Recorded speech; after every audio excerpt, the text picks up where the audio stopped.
ಬನ್ನಿ ಗಣೇಶ ಏನ್ ಹೇಳ್ತಾರೆ ನೋಡೋಣ. It's a general reading. What resonate with you leave the. ವಾರಗಳ ಮೇಲೆ ವಾರ, ದಿನಗಳ ಮೇಲೆ ದಿನಗಳು ಎಲ್ಲ ಬೇಗ ಬೇಗ ಓಡ್ತಾ ಇದೆ. ಸೊ ಹೊರ ತಿಂಗಳು ಗುರು ಪೌರ್ಣಿಮೆ ಇದೆ. ಸೊ ಒಳ್ಳೇದಾಗ್ಲಿ ಎಲ್ರಿಗೂ. ಅದು 11 ಗಂಟೆ, ಸಾರಿ 11ನೇ ತಾರೀಕಿದೆ. 11 ಗಂಟೆಗೆ ಯಾರ್ಯಾರು ಮ್ಯಾನಿಫೆಸ್ಟ್ ಮಾಡಿದಿರೋ ನಿಮ್ಮ ಆಸೆಗಳೆಲ್ಲವೂ ಕೂಡ ಈಡೇರ್ಲಿ ಅಂತ ಹಾರೈಸ್ತೀನಿ.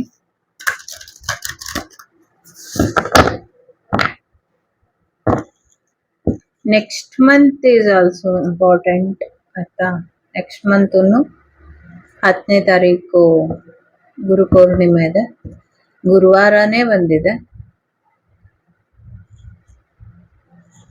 ಹಾಗಾಗಿ ಅದ್ರ ಕಡೆ ಕೂಡ ಸ್ವಲ್ಪ ಗಮನ ಕೊಟ್ಟು ನಿಮ್ಮ ಗುರುಗಳ ಅತಿಥಿಯನ್ನ ಗುರುಗಳನ್ನ ನಿಮ್ಮ ಮನೆಗೆ ಕರೆಸ್ತಿರೋ ಅಥವಾ ನೀವು ಗುರುಗಳ ಸನ್ನಿಧಾನಕ್ಕೆ ಹೋಗ್ತಿರೋ ಆ ಥರದ್ದೇನು ಒಂದು ಮಾಡಿಕೊಂಡು ಗುರುವಿನ ಅನುಗ್ರಹಕ್ಕೆ ಪಾತ್ರರಾಗಿ ಅಂತ ಹೇಳ್ತೀನಿ. ಮಿಕ್ಕಿದ್ ನಿಮ್ಮ ಇಷ್ಟ. ಸೊ ಪಾಸಿಟಿವ್ ಔಟ್ಲುಕ್ ಇದೆ. ಇನ್ ನಿಯರ್ ಫ್ಯೂಚರ್ ಇದೆ. ಇನ್ನೋಸೆಂಟ್ ಇದೆ.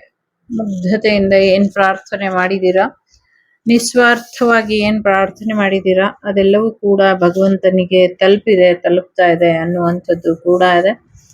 ಸಕಾರಾತ್ಮಕವಾಗಿ ಭಗವಂತನ ಧ್ಯಾನನ ಮಾಡಿ ಭಗವಂತನಿಗೆ ಗೊತ್ತಿದೆ ದ ಅಲ್ಟಿಮೇಟ್ ಟ್ರೂತ್ ಏನು ಅಂತ, ದ ನಿಜವಾದ ಸತ್ಯ ಏನು ಅನ್ನುವಂಥದ್ದು ಭಗವಂತನಿಗೆ ಗೊತ್ತಿದೆ. ಜೊತೆಗೆ ಯಾವ ರೀತಿಲಿ ನಿಮ್ಮ ಲೈಫಿಗೆ ಒಂದು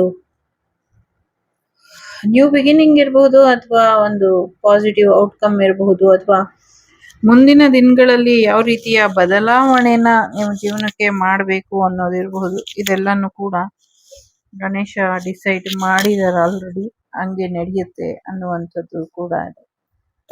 ಎಲ್ಲಾ ವಿಚಾರದಲ್ಲೂ ಈ ಹುಣ್ಣಿಮೆ ಸಾಕಷ್ಟು ನೆಗೆಟಿವಿಟಿನ ಕಳೆದು ಪಾಸಿಟಿವಿಟಿನ ತಗೊಂಡ್ಬರ್ತಾ ಇದೆ. ಸಾಕಷ್ಟು ಪಾಸಿಟಿವ್ ಬದಲಾವಣೆನ ನೀವು ನೋಡ್ತೀರಾ ಅನ್ನುವಂಥದ್ದು ಕೂಡ ಇದೆ. ಜೊತೆಗೆ ನಿಮ್ಮ ಫ್ಯೂಚರ್ ಕೂಡ ಪ್ರಾಮಿಸಿಂಗ್ ಆಗಿ ಇದೆ ಅನ್ನುವಂಥದ್ದು ಕೂಡ ಇದೆ. ಯಾರೋ ತುಂಬಾ ನೆನೆಸ್ಕೊಳ್ತಾ ಇದ್ದೀರಾ, ಹಾಕ್ಲಿಕ್ಕೆ ಬರ್ತಾನೆ ಇದೆ. ಸಾಕಷ್ಟು ಕ್ಯೂರಿಯಾಸಿಟಿ ಇದೆ ಕೆಲವರಿಗೆ ಆಧ್ಯಾತ್ಮಿಕ ಮಾರ್ಗ ಹೇಗಿರಬಹುದು ಅಂತ. So it's A wonderful journey ಅಂತ ಹೇಳ್ಬೋದು. ನಿಮ್ಮ ಜ್ಞಾನ ನಿಮ್ಮನ್ನ ಎಲ್ಲಿಗೆ ಕರ್ಕೊಂಡು ಹೋಗಿ ನಿಲ್ಸುತ್ತೋ ಅದು ನಿಮ್ಮನ್ನ ನೀವು ಅಮೇಝಿಂಗ್ ಅನ್ನುವಂಥ ರೀತಿಯಲ್ಲಿ ಹೇಳ್ಕೊಳ್ಳೋ ಹಾಗೆ ಮಾಡುತ್ತೆ ಅನ್ನುವಂಥದ್ದು. ಸಾಕಷ್ಟು ಪಾಸಿಟಿವಿಟಿ ಜೊತೆಗೆ ಸಾಕಷ್ಟು ನಕಾರಾತ್ಮಕತೆಯಿಂದ ಹೊರಗೆ ಬರ್ತೀರಾ ಅನ್ನುವಂಥದ್ದು ಕೂಡ ಇದೆ. ಆಧ್ಯಾತ್ಮಿಕ ಮಾರ್ಗದಲ್ಲಿ ಕೆಲವರು ಮುಂದುವರೆದ್ರೆ, ಕೆಲವರು ಭಕ್ತಿ ಮಾರ್ಗದಲ್ಲಿ, ಕೆಲವರು ಅದೇ ವೈಯಕ್ತಿಕ ಮಾರ್ಗದಲ್ಲಿ ಮುಂದುವರಿತಿದ್ದೀರಾ. 3 ಜನರ ಜೀವನ ಕೂಡ ಚೆನ್ನಾಗಿರುತ್ತೆ ಅನ್ನುವಂಥದ್ದು ಕೂಡ ಇದೆ. ಸೊ ಯಾವುದೋ ಒಂದು ಕೆಲಸ ಕೈ ಹಾಕಿದೀನಿ ಅದರಿಂದ ದುಡ್ಡು ಬರುತ್ತಾ ಅಂತ ಯಾರಾದ್ರೂ ಕೇಳ್ತಾ ಇದ್ರೆ ಸ್ವಲ್ಪ ನೆಗೆಟಿವಿಟಿ ಇದೆ. ಆ ನೆಗೆಟಿವಿಟಿನ ಕ್ಲಿಯರ್ ಮಾಡ್ಕೊಂಡ್ರೆ ನಿಮ್ಗೆ ಲಾಭ ಆಗುತ್ತೆ ಅನ್ನುವಂಥದ್ದು ಇದೆ. ಜೊತೆಗೆ ನಿಮ್ಗೆ ಫೈನಾನ್ಷಿಯಲ್ ವಿಚಾರದಲ್ಲಿ ಒಂದಿಷ್ಟು ಅಡೆತಡೆಗಳನ್ನ ಯಾರು ಮಾಡಿದ್ದಾರೆ ಅವರಿಗೂ ಕೂಡ ಸಾಕಷ್ಟು ತೊಂದರೆಗಳು ಆಗತ್ತೆ ಅನ್ನುವಂಥದ್ದು ಕೂಡ ಇದೆ. ಸದ್ಯಕ್ಕೆ ನಿಮ್ಮ ನೆಗೆಟಿವಿಟಿಯಿಂದ ನಿಮ್ಮನ್ನ ನೀವು ಹೊರಗೆ ಕರ್ಕೊಂಬನ್ನಿ ಅನ್ನುವಂಥದ್ದು ಇದೆ. ಎಸ್ಪೆಷಲಿ ಫೈನಾನ್ಷಿಯಲ್ ವಿಚಾರಕ್ಕೆ, ಬಿಸ್ನೆಸ್ ವಿಚಾರಕ್ಕೆ, ಸ್ಟಡಿ ವಿಚಾರಕ್ಕೆ, ಈ 3 ವಿಚಾರಕ್ಕೆ ತೊಂದರೆ ಮಾಡಿದರೆ ಆ ತೊಂದರೆಗಳಿಗೆಲ್ಲ ಒಂದು ಗರ್ವಭಂಗ ಅಂತ ಕೂಡ ಕೇಳಿಸ್ತಾ ಇದೆ. ಆ ಥರದ್ದು ಏನೋ ಒಂದು ಅಹಂಕಾರ ಅಳಿಯುತ್ತೆ ಅನ್ನುವಂಥದ್ದು ಕೂಡ ಇದೆ. ಜೊತೆಗೆ ಒಂದಷ್ಟು ನೆಗೆಟಿವ್ ಎನರ್ಜಿನ ಕ್ಲಿಯರ್ ಮಾಡ್ಕೊಳ್ಳಿ, ಇದರಿಂದ ಒಳ್ಳೇದಾಗತ್ತೆ ಅನ್ನುವಂಥದ್ದು ಕೂಡ ಇದೆ. ಜೊತೆಗೆ ನೀವು ಪ್ರಯಾಣಕ್ಕೆ ಹೋಗ್ಬೇಕು ಅಂದಾಗ ಅಥವಾ ಒಂದು ವ್ಯವಹಾರದ ವಿಚಾರವಾಗಿ ಹೋಗ್ಬೇಕು ಅಂದಾಗ, ಒಂದು ಮಹಾಲಕ್ಷ್ಮಿ ವಿಚಾರವಾಗಿ ನೀವು ಹೋಗ್ಬೇಕು ಅನ್ಕೊಂಡಾಗ ನಿಮ್ಗೆ ತೊಂದರೆ ಆಗತ್ತೆ, ಸ್ವಲ್ಪ ಹುಷಾರಾಗಿ ಇರಿ ಅನ್ನುವಂಥದ್ದು ಕೂಡ ಇದೆ. ಸೊ ಹಾಗಾಗಿ ನೀವು ಹೆಚ್ಚಿನ ಒಂದು ಅನುಕೂಲನ ಪಡ್ಕೊಳ್ಳಿ ಅನ್ನುವಂಥದ್ದು ಕೂಡ ಇದೆ. ನಂಗೆ ಇಲ್ಲಿ ಬಹಳಷ್ಟು ಸೀಕ್ರೆಟ್ ಎನರ್ಜಿ ಇದೆ. ಯಾಕೆ ಸೀಕ್ರೆಟ್ ಎನರ್ಜಿ ಇದೆ ಅಂದ್ರೆ, ಒಂದಷ್ಟು ನೆಗೆಟಿವಿಟಿನ ನೀವು ರಿಮೂವ್ ಮಾಡ್ಕೊಳ್ಬೇಕು ಅಂದ್ರೆ ಒಂದಷ್ಟು ಸೀಕ್ರೆಟ್ ಆಗಿ ನಿಮ್ಗೆ ಯಾರು ಮಾಡಿದ್ದಾರೆ ಅವ್ರ ಬಗ್ಗೆ ಮಾಹಿತಿ ತಿಳ್ಕೊಂಡು ಅದ್ರ ಬಗ್ಗೆ ಇಂಥವ್ರೇ ಮಾಡಿದ್ದಾರೆ ಅನ್ನುವಂತ ಕನ್ಫರ್ಮೇಶನ್ ಆದ್ಮೇಲೆ ಅದನ್ನ ರಿಮೂವ್ ಮಾಡೋದು ಅಥವಾ ಅವರಿಗೆ ರಿಟರ್ನ್ ಮಾಡೋದು ಅದೇನ್ ಮಾಡ್ಬೇಕು ಅಂತ ನಿಮ್ಮ ತಲೆಯಲ್ಲಿ ಓಡ್ತಿದ್ಯೋ ಅದನ್ನ ನೀವು ಮಾಡ್ಕೊಳ್ಳಿ ಅನ್ನುವಂಥದ್ದು. ಇವನ್ ಅವ್ರನ್ನ ಕ್ಷಮಿಸ್ಬೇಕು ಅಂದ್ರು ಅದು ನಿಮಗ್ ಬಿಟ್ಟಿದ್ದು ಅನ್ನುವಂಥದ್ದು. ದುಡ್ಡು ಬರ್ತಾ ಇದೆ, ಇನ್ನೊಂದ್ 45 ದಿವಸದಲ್ಲಿ ಒಂದು ಹ್ಯೂಜ್ ಅಮೌಂಟ್ ಬರೋದ್ರಲ್ಲಿ ಇದೆ ಅನ್ನುವಂಥದ್ದು ಕೂಡ ಇದೆ. ಜೊತೆಗೆ ನೆಗೆಟಿವ್ ಎನರ್ಜಿನ ಕ್ಲಿಯರ್ ಮಾಡ್ಕೊಳ್ಳಿ. ಜಾಗ ಜಮೀನಿನ ವಿಚಾರದಲ್ಲೂ ಕೂಡ ನೆಗೆಟಿವಿಟಿ ಇದೆ ಅನ್ನುವಂಥದ್ದು ಕೂಡ ಇದೆ. ಶಾಂತವಾಗಿರೋರ್ನ ಶಾಂತವಾಗಿ ಇರ್ಲಿಕ್ಕೆ ಬಿಟ್ಬಿಡ್ಬೇಕು. ಸ್ವಲ್ಪ ಕೋಪ ತರ್ಸಿದ್ರೆ ತುಂಬಾ ದುಬಾರಿ ಆಗಬಹುದು ನಿಮ್ಗೆ ನಿಮ್ ಜೀವನ ಅನ್ನುವಂಥದ್ದು ಕೂಡ ಇದೆ. ಜೊತೆಗೆ ಒಂದಷ್ಟು ಕಲ್ಲು ಕೌರಿಗಳಲ್ಲಿ ಬಾಂಬ್ ಸ್ಫೋಟ ಮಾಡ್ತಾರಲ್ಲ ಈಗ ಗಣಿಗಾರಿಕೆಯ ವಿಚಾರದಲ್ಲಿ, ಅಲ್ಲಿ ಏನೋ ಸ್ಫೋಟ ಆಗಿ ಒಂದಷ್ಟು ಹೆಚ್ಚು ತೊಂದರೆಗಳಾಗತ್ತೆ. ಸೊ ಅದಕ್ಕೆ ಒಂಚೂರು ಮುಂಜಾಗ್ರತಾ ಕ್ರಮನ ಹಾಕೊಳ್ಳಿ ಅನ್ನುವಂಥದ್ದು ಕೂಡ ಇದೆ.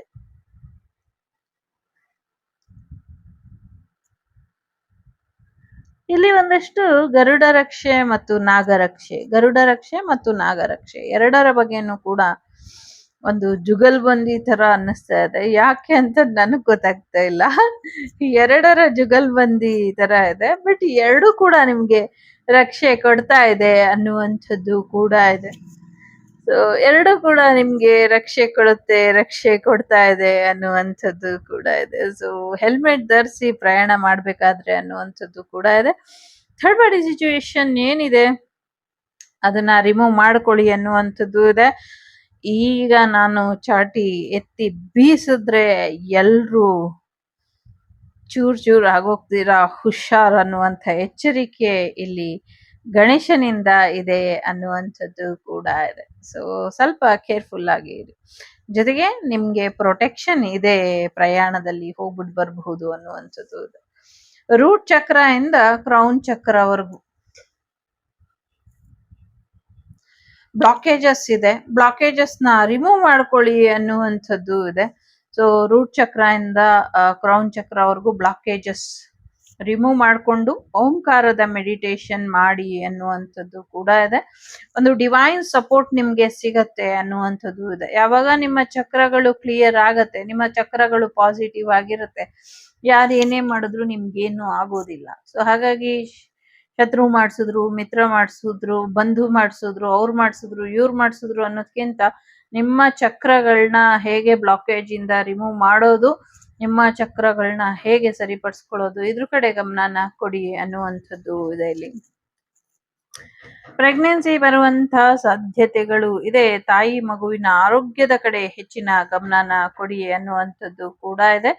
ಜೊತೆಗೆ ಯಾವ್ದೋ ಮಗು ಊಟ ಮಾಡ್ತಾ ಇಲ್ಲ, ಸ್ವಲ್ಪ ಸರಿಯಾದ ರೀತಿಲಿ ಊಟನ ತಿನ್ಸಿ ಅನ್ನುವಂಥದ್ದು ಕೂಡ ಇದೆ. ಮಗು ಸೊರಗಿ ಹೋಗ್ತಾ ಇದೆ, ಮಗು ಅಂದ್ರೆ ಹಾಳಾಗ್ತಾ ಇದೆ, ಮಗುವಿನ ಆರೋಗ್ಯ ಕಾಣಿಸ್ತಾ ಇಲ್ವಾ ನಿಮ್ಗೆ? ತಾಯಿ ಮಕ್ಕಳು ಇಬ್ರು ಆರೋಗ್ಯ ಹಾಳಾಗ್ತಿದೆ, ಗಮನ ಎಲ್ಲಿದೆ ಅನ್ನುವಂಥದ್ದು ಕೂಡ ಇದೆ ಇಲ್ಲಿ. ಸ್ವಲ್ಪ ಎಚ್ಚರಿಕೆಯನ್ನ ಕೊಡಿ, ಆರೋಗ್ಯದ ಕಡೆ ಗಮನನ ಕೊಡಿ.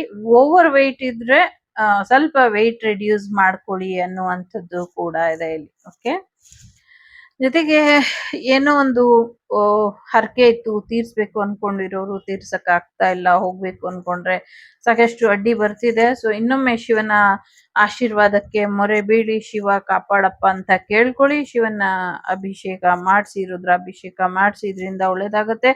ಜೊತೆಗೆ ಹೋಗುವಂತ ಸ್ಥಳದಲ್ಲಿ ಒಂದು ಶಿವನ ಆಲಯ ಕಾಣಿಸುತ್ತೆ ಅನ್ನುವಂಥದ್ದು ಇತ್ತು, ಅದು ಯಾರಿಗೂ ಕಾಣಿಸಿಲ್ಲ ಇದುವರೆಗೂ ಅನ್ಸುತ್ತೆ. ಸೊ ಪ್ರಯತ್ನ ಇನ್ನ 47 ದಿನಗಳಲ್ಲಿ ಅಥವಾ 47 ಗಂಟೆಗಳಲ್ಲಿ ರೀಡಿಂಗ್ ನೋಡಿದ ತಕ್ಷಣ ಮುಂದಿನ 47 ದಿನ 47 ಗಂಟೆಗಳಲ್ಲಿ ನಿಮ್ಗೆ ಆ ದೇವಸ್ಥಾನ ಗೊತ್ತಾಗತ್ತೆ. ಆ ದೇವಸ್ಥಾನ ಪುರಾತನವಾದದ್ದು, ಸಾಲಿಗ್ರಾಮದ್ದು ಮತ್ತೆ ನಾಗಲಿಂಗೇಶ್ವರ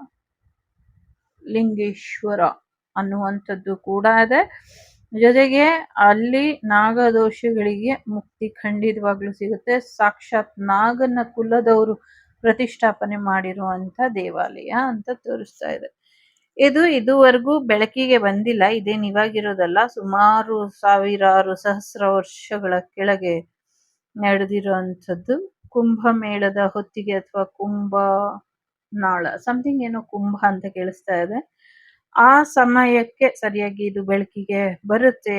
ಅಲ್ಲಿ ಗಣೇಶನ ವಿಗ್ರಹ ಒಂದು ಪ್ರತಿಷ್ಠಾಪನೆ ಮಾಡ್ಬಿಟ್ಟು ಸೊ ಗಣೇಶನಿಗೆ ಅಭಿಷೇಕ ಮಾಡಿ ಮತ್ತೆ ಗಣೇಶನಿಗೆ ಅಭಿಷೇಕ ಮಾಡಿದ ಜಲದಿಂದ ಶಿವನಿಗೆ ಅಭಿಷೇಕನ ಮಾಡಿ ನಂತರ ಶಿವನಿಗೆ ಅಭಿಷೇಕ ಮಾಡಿದ್ರೆ ಎಲ್ಲರಿಗೂ ಒಳಿತಾಗುವುದು ಎನ್ನುವುದು ಇಲ್ಲಿ ಇದೆ. ಅಲ್ಲೆಲ್ಲೋ ನಿಮ್ಗೆ ಶಾಸನ ಕೂಡ ಸಿಗುತ್ತೆ ಅದ್ರ ಬಗ್ಗೆ ಅನ್ನುವಂಥದ್ದು ಇದೆ. ನಿಮ್ಮ ಊರಿನ ಪುಣ್ಯ ನಿಮ್ಗೆ ಗೊತ್ತಿಲ್ಲ, ಮುಂದಿನ ದಿನಗಳಲ್ಲಿ ಗೊತ್ತಾಗತ್ತೆ ಅನ್ನುವಂಥದ್ದು ಇದೆ. ಕಾಲುಗಳ ಆರೋಗ್ಯದ ಕಡೆ ಗಮನನ ಕೊಡಿ. ನಿಮ್ ಮಕ್ಕಳು ಶಿವನ ಪೂಜೆಗೆ ಇಷ್ಟ ಇಲ್ದಿರ ಮಾಡ್ತಾ ಇರ್ಬೋದು. ದೇವ್ರ ಪೂಜೆ ನಿಮ್ ಮಕ್ಳಿಗೆ ಮಾಡಕ್ ಇಷ್ಟ ಇಲ್ದಿರ ಇರ್ಬೋದು.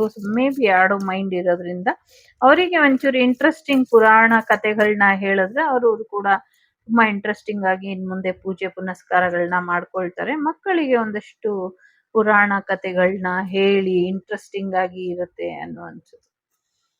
ಸೊ ಸತ್ಯ ನೋಡಕ್ಕೆ, ಸತ್ಯ ಕೇಳಕ್ಕೆ, ಸತ್ಯ ಕೇಳಿಸ್ಕೊಳಕ್ಕೆ, ಸತ್ಯ ಮಾತಾಡೋದಕ್ಕೆ, ಸತ್ಯವಂತರ ಜೊತೆ ಇರೋದಕ್ಕೆ ತಾಕತ್ ಬೇಕು. ಅಂಥ ತಾಕತ್ ನಿಮ್ಗಿದ್ರೆ ಸತ್ಯನ ಮಾತಾಡಿ, ಇಲ್ಲ ಅಂದ್ರೆ ಸುಮ್ಮನಿದ್ಬಿಡಿ, ಸುಳ್ಳು ಹೇಳಕ್ಕೆ ಹೋಗಬೇಡಿ ಅನ್ನುವಂಥದ್ದು ಇದೆ. ಸುಳ್ಳಿನ ಮಾಹಿತಿ ಯಾರಿಗೂ ಕೊಡಬೇಡಿ ಅನ್ನುವಂಥದ್ದು. ಜೊತೆಗೆ ಓಂ ನಮ ಶಿವಾಯ ಇರಬಹುದು, ಓಂ ಮೆಡಿಟೇಷನ್ ಇರಬಹುದು, ಇದು ನಿಮ್ಮ ಥ್ರೋಟ್ ಚಕ್ರದಲ್ಲಿ ಆಗಿರುವಂತಹ ಇನ್ಫೆಕ್ಷನ್ಸ್ ನ ದೂರ ಮಾಡುತ್ತೆ ಅನ್ನುವಂಥದ್ದು ಕೂಡ ಇದೆ. ಸಮಥಿಂಗ್ ಏನೋ ಹೀಲ್ ಆಗುತ್ತೆ ಆರೋಗ್ಯ ಅನ್ನುವಂಥದ್ದು ಕೂಡ ಇದೆ. ಸಂಗೀತ ಕ್ಷೇತ್ರದಲ್ಲಿ ಹೊಸ ಬೆಳಕು ಬರುತ್ತೆ ಅನ್ನುವಂಥದ್ದು ಕೂಡ ಇದೆ. ಯಾರೋ ಸಂಗೀತ ಕಲಿತೀರಾ ಅನ್ನುವಂಥದ್ದು ಇದೆ. ನಿಮ್ಮವರು ಅನ್ನುವಂಥವ್ರು ಅಥವಾ ನಿಮ್ಗೆ ಭಗವಂತ ಯಾರನ್ನ ಸೃಷ್ಟಿ ಮಾಡಿದಾನೆ ಅವರು ನಿಮ್ಮ ಲೈಫಿಗೆ ಬರ್ತಾರೆ ಅನ್ನುವಂಥದ್ದು ಕೂಡ ಇದೆ. ಗಾಡಿನ ಕೂಡ ತಗೊಳ್ತೀರಾ ಅನ್ನುವಂಥದ್ದು ಇದೆ. ಎಡಗಾಲಿನ ಆರೋಗ್ಯದ ಕಡೆ ಸ್ವಲ್ಪ ಹೆಚ್ಚಿನ ಗಮನನ ಕೊಡಿ, ಬಲಗಾಲಿನ ಹೆಬ್ಬೆಟ್ಟಿನ ಕಡೆ ಸ್ವಲ್ಪ ಹೆಚ್ಚಿನ ಗಮನನ ಕೊಡಿ ಅನ್ನುವಂಥದ್ದು ಇದೆ. ಎಲ್ಲೋ ಒಂದ್ ಸ್ವಲ್ಪ ಕಲರ್ ಕಮ್ಮಿ ಆಗ್ತಿದ್ದೀರಾ ನೀವು ಅಂತ ಅನ್ಸುತ್ತೆ. ನಿಮ್ಮ ಕಲರ್ ಮೈ ಬಣ್ಣ ಚೆನ್ನಾಗಿರೋ ಹಾಗೆ ನೋಡ್ಕೊಳ್ಳಿ ಅನ್ನುವಂಥದ್ದು ಕೂಡ ಇದೆ. ನಿಮ್ಮ ಮನೆಗೆ ಸಾಕಷ್ಟು ಬ್ಲೆಸ್ಸಿಂಗ್ಸ್ ಇದೆ. ಒಂದು ನ್ಯೂ ಬಿಗಿನಿಂಗ್ ನಿಮ್ಮ ಜೀವನಕ್ಕೆ ಬರುತ್ತೆ ಅನ್ನುವಂಥದ್ದು ಇದೆ. ಕೆಲಸದ ಕ್ಷೇತ್ರದಲ್ಲಿ ಸಾಕಷ್ಟು ತೊಂದರೆ ಮಾಡುವಂತ ಶತ್ರುಗಳು ಇದ್ದಾರೆ. ಆ ಶತ್ರುಗಳಿಂದ ನಿಮ್ಮನ್ನ ನೀವು ಸ್ವಲ್ಪ ಡಿಸ್ಟೆನ್ಸ್ ಮೇಂಟೈನ್ ಮಾಡಿ ಅಂತವ್ರಿಂದ ಅನ್ನುವಂಥದ್ದು ಕೂಡ ಇದೆ. ಸೊ ಈಗ ಇಲ್ಲಿ 3 ಕಾರ್ಡ್ ಇಡ್ತೀನಿ, 3ರಲ್ಲಿ ಯಾವ್ದಾದ್ರು ಒಂದನ್ನ ಆಯ್ಕೆ ಮಾಡಿ. ಸೊ ನಿಮ್ಗೆ ಏನ್ ಬ್ಲೆಸ್ಸಿಂಗ್ಸ್ ಇದೆ, ಏನ್ ಹೇಳ್ತಾರೆ ನೋಡೋಣ. ಮೊದಲನೇದು, ಎರಡನೇದು, ಮೂರನೇದು. ಏನೋ ಒಂದು ಪ್ರಮುಖವಾದಂತ ನಿರ್ಧಾರ ತಗೊಳ್ಳಿ. ಓಕೆ, ನಿಮ್ಮ ಆಸೆ ಯಾವಾಗ ಈಡೇರುತ್ತಾ ಈಡೇರಲ್ವಾ ಅನ್ನುವಂಥದ್ದು. ಸೊ ಅನ್ನಪೂರ್ಣೇಶ್ವರಿ ಆಶೀರ್ವಾದ ಪಡ್ಕೊಳ್ಳಿ. ಅಗತ್ಯ ಇರೋರಿಗೆ ಅನ್ನ ದಾಸೋಹನ ಮಾಡಿ ಅನ್ನುವಂಥದ್ದು. ಪ್ರಸಾದ ಸೇವೆಯನ್ನ ಕೂಡ. ಮೊದಲನೇದು, ಎರಡನೇದು, ಮೂರನೇದು. ಮೊದಲನೇದು ಯಾರು ಆಯ್ಕೆ ಮಾಡಿದೀರಾ, ಎಲ್ಲೋ ಪ್ರಯಾಣ ಹೋಗ್ತೀರಾ ದೇವಸ್ಥಾನಗಳಿಗೆ ಅನ್ನುವಂಥದ್ದು ಇದೆ. ಸೊ ಒಂದೊಳ್ಳೆ ಬಿಸಿಲು ಬರುತ್ತೆ ಅನ್ನುವಂಥದ್ದು ಕೂಡ ಇದೆ. ಒಂದು ಒಳ್ಳೆ ಮಳೆ, ಒಂದು ಒಳ್ಳೆ ಬಿಸಿಲು, ಎರಡನ್ನೂ ಒಟ್ಟಿಗೆ ನೋಡ್ತೀವಿ ಅಂತ ಇದೆ. ಯಾರ್ದೋ ಡೈಮಂಡ್ ನೆಕ್ಲೆಸ್ ಕಳ್ದೋಗಿರುತ್ತೆ, ಅದು ಸಿಗುತ್ತೆ ಅನ್ನುವಂಥದ್ದು ಕೂಡ ಇದೆ. ಜೊತೆಗೆ ಒಂದಷ್ಟು ವಸ್ತ್ರ ಮತ್ತೆ ಒಡವೆಗಳನ್ನ ತಗೊಳ್ತೀರಾ ಅನ್ನುವಂಥದ್ದು ಕೂಡ ಇದೆ. ಯಾವಾಗ್ಲೂ ಛತ್ರಿನ ತಗೊಂಡು ಹೋಗಿ ಹೊರಗಡೆ ಹೋದ್ರೆ ಅನ್ನುವಂಥದ್ದು ಇದೆ. ನಿಮ್ಮ ತಲೆಯ ಆರೋಗ್ಯದ ಕಡೆ, ಕೂದಲಿನ ಆರೋಗ್ಯದ ಕಡೆ ಹೆಚ್ಚಿನ ಗಮನನ ಕೊಡಿ ಅನ್ನುವಂಥದ್ದು ಕೂಡ ಇದೆ.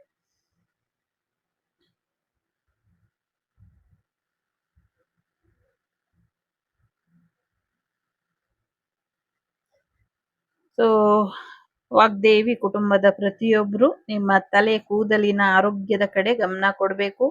ಜೊತೆಗೆ ನಿಮ್ಮ ಶತ್ರುಗಳ ಬಗ್ಗೆ ಕೂಡ ಗಮನ ಕೊಡಬೇಕು. ಇದೊಂದು ಕಳಕಳಿಯ ಮನವಿ ನಿಮ್ಮಲ್ಲಿ.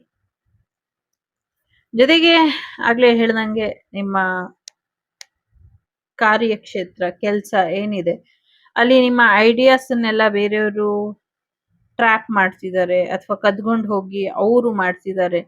ಅದೇನೋ ಗಾದೆ ಹೇಳ್ತಾರಲ್ಲ, ಹಂಗೆ ಪ್ರಯತ್ನ ಪಡ್ತಾ ಇರೋದು ನೀವು, ಹೆಸರು ಬರ್ತಾ ಇರೋದು ಬೇರೆಯವರಿಗೆ. ಸೊ ನಿಮ್ಮ ಶ್ರಮ ಬೇರೆಯವರಿಗೆ ಫಲದಾಯಕವಾಗಿದೆ. ಬಟ್ ನೀವು ಅದ್ರ ಬಗ್ಗೆ ಯಾವುದೇ ಆಕ್ಷನ್ ತಗೊಳ್ತಾ ಇಲ್ಲ, ಹಾಗಾಗಿ ಇದು ಜಾಸ್ತಿ ಆಗ್ತಾ ಇದೆ. ಸೊ ಈ ತರನೇ ಆದ್ರೆ ನಿಮ್ಮ ಕೆಲ್ಸಕ್ಕೆ ತೊಂದ್ರೆ ಆದ್ರೆ ಸೊ ಮುಂದಿನ ದಿನಗಳಲ್ಲಿ ಬೇರೆ ರೀತಿನೇ ಪರಿಣಾಮ ಬೀರುತ್ತೆ. ಸ್ವಲ್ಪ ಎಚ್ಚರಿಕೆ ಇರಿ. ಸೊ ಡಿಸ್ಟೆನ್ಸ್ ಮೇಂಟೈನ್ ಮಾಡಿ. ಅನ್ವಾಂಟೆಡ್ ಫ್ರೆಂಡ್ಶಿಪ್ ಇರ್ಬೋದು, ರಿಲೇಶನ್ಶಿಪ್ ಇರ್ಬೋದು, ಅಥವಾ ಕೆಲಸದಲ್ಲಿ ಅನ್ವಾಂಟೆಡ್ ಎನಿಮೀಸ್ ತುಂಬಾ ಇರ್ತಾರೆ. ಅವ್ರಿಗೂ ನಮಗೂ ಯಾವ ಸಂಬಂಧನೂ ಇರೋದಿಲ್ಲ, ಆದ್ರೂ ಕೂಡ ತುಂಬಾ ಶತ್ರುತ್ವ ನೋಡ್ತಾ ಇರ್ತಾರೆ, ಮಾಡ್ತಿರ್ತಾರೆ. ಸೊ ಇವ್ರ ಬಗ್ಗೆ ಸ್ವಲ್ಪ ಎಚ್ಚರಿಕೆಯಿಂದ ಇರಿ. ಯಾರಿಗೂ ನೀವು ಬರೆಯುವಂತ ಪೆನ್ನು, ಪುಸ್ತಕ ಅಥವಾ ನಿಮ್ಮ ಕಾರ್ಯಕ್ಷೇತ್ರಕ್ಕೆ ಸಂಬಂಧಪಟ್ಟಂತ ಯಾವುದೇ ವಸ್ತುಗಳನ್ನ ಉಚಿತವಾಗಿ ಕೊಡಬೇಡಿ ಅನ್ನುವಂಥದ್ದು ಇದೆ. ಥರ್ಡ್ ಪಾರ್ಟಿ ಸಿಚುವೇಶನ್ ಇದೆ ನಿಮ್ಮ ರಿಲೇಶನ್ಶಿಪ್ ಮತ್ತೆ ನಿಮ್ಮ ವರ್ಕ್ ರಿಲೇಟೆಡ್. ಸೊ ಹಾಗಾಗಿ ನೀವು ನಿಮ್ಮ ಥರ್ಡ್ ಪಾರ್ಟಿ ಸಿಚುವೇಶನ್ ನ ಕೂಡ ಕಂಟ್ರೋಲ್ ಮಾಡಬೇಕು, ಇಲ್ಲ ಅಂದ್ರೆ ಕಟ್ಔಟ್ ಮಾಡಬೇಕು. ಓಕೆ. ಮೂರನೇದು ಯಾರು ಆಯ್ಕೆ ಮಾಡಿದೀರಾ, ಸ್ಪಿರಿಚುವಲ್ ಪ್ರಾಕ್ಟೀಸ್ ಮಾಡಿ ಅನ್ನುವಂಥದ್ದು ಇದೆ. ಆಧ್ಯಾತ್ಮಿಕ ಮಾರ್ಗದಲ್ಲಿ ನಡೀರಿ, ಗಣೇಶನಿಗೆ ಮೋದಕ ಲಡ್ಡುನ ಇಡಿ ಅನ್ನುವಂಥದ್ದು ಕೂಡ ಇದೆ. ಭಕ್ತಿ ಮಾರ್ಗದಲ್ಲಿ ನಡೀರಿ ಅನ್ನುವಂಥದ್ದು ಕೂಡ ಇದೆ.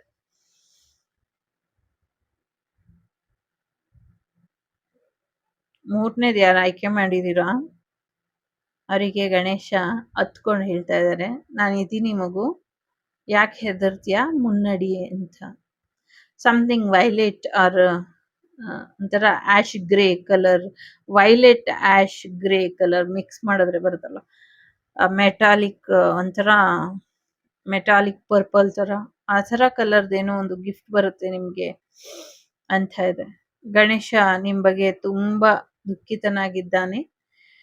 ಕಾರಣ ಇಷ್ಟೇ, ನೀವು ಮುಂಚೆ ಗಣೇಶನಿಗೆ ಕೊಡ್ತಿದ್ದಂತ ಆ ಒಂದು ಅಪ್ಯಾನಮಾನತೆ, ಅಂದ್ರೆ ಆ ಒಂದು ಕ್ಲೋಸ್ನೆಸ್, ಗಣೇಶನ್ಗೆ ಏನ್ ಕೊಡ್ತಿದ್ರಿ, ಒಂದು ತುಂಬಾ ಮುಗ್ಧವಾಗಿ ಅದನ್ನ ಮಿಸ್ ಮಾಡ್ಸಿದ್ದಾರೆ ಗಣೇಶ. ನಿಮ್ಮ ಪೂಜೆ ಪುನಸ್ಕಾರ, ನಿಮ್ಮ ನೈವೇದ್ಯ ಎಲ್ಲವನ್ನು ಕೂಡ ಗಣೇಶ ಮಿಸ್ ಮಾಡ್ತಿದ್ದಾರೆ. ಮತ್ತೆ ಶುರು ಮಾಡ್ಕೊಳ್ಳಿ. ಇನ್ಯಾವುದೇ ನಿಮ್ಗೆ ಸೂತ್ಕ ಆಗ್ಲಿ, ಬಂಧ ಆಗ್ಲಿ, ಅಥವಾ ತೊಂದರೆ ಆಗ್ಲಿ, ಅಥವಾ ಮಾಡಬಾರ್ದು, ನಾವ್ ಇಷ್ಟ ದಿನ ಮಾಡಬಾರ್ದು, ಹೀಗ್ ಮಾಡಬಾರ್ದು, ಇದು ಯಾವುದೇ ನಿಮ್ಗೆ ಅಂಟು ಮುಂಟು ಇರೋದಿಲ್ಲ.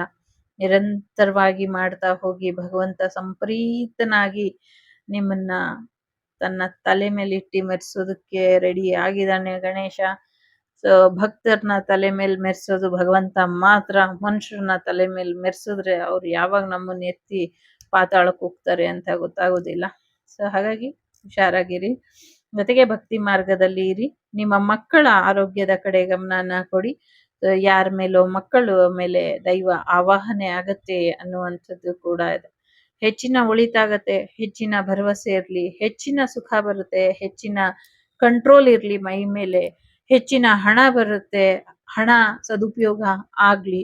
ಭಕ್ತಿ ಮಾರ್ಗದಲ್ಲಿ ಎಲ್ಲವೂ ಕೂಡ ಸಾಧ್ಯ ಇದೆ. ದುಷ್ಟರ ಅಟ್ಟಹಾಸ ಕೂಡ ಅಂತ್ಯ ಆಗುವಂತ ಸಮಯ ಹತ್ತಿರದಲ್ಲೇ ಇದೆ. ನಿಮ್ಮೆಲ್ಲರಿಗೂ ಆ ಗಣೇಶನ ಆಶೀರ್ವಾದ ಸಿಗಲಿ. ನಿಮ್ಮೆಲ್ಲರ ಆಶೀರ್ವಾದ ನನ್ನ ಮೇಲೆ, ನನ್ನ ವಾಗ್ದೇವಿ ಚಾನಲ್ ಮೇಲೆ ಇರ್ಲಿ.